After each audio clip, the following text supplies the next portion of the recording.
MLA మిర్యాల శిరీషకు నియోజకవర్గ ప్రజలు, TDP, Janasena, BJP కార్యకర్తలు, నాయకులు, అభిమానులు ఘన స్వాగతం పలికారు.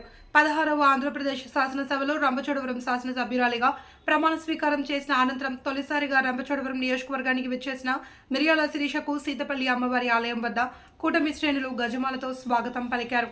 ముందుగా కోరికలకు కోరిన కోరికలు నెరవేర్చే తల్లిగా ప్రసిద్ధి చెందిన సీతపల్లి అమ్మవారిని దర్శించుకుని ప్రత్యేక పూజలు చేశారు.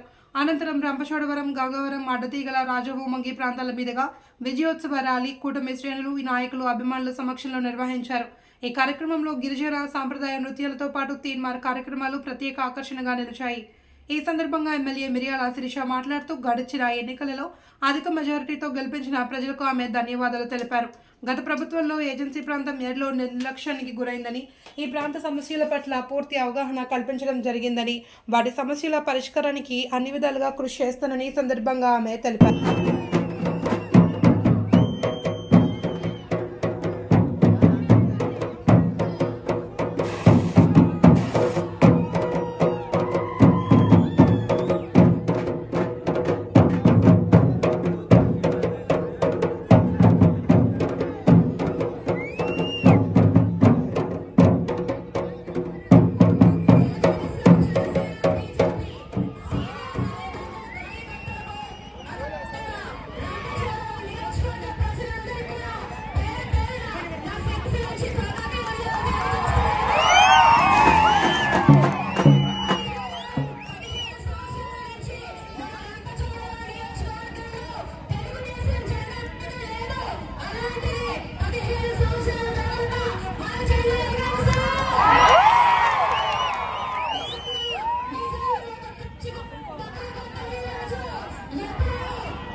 ఎవరు కూడా ఎటువంటి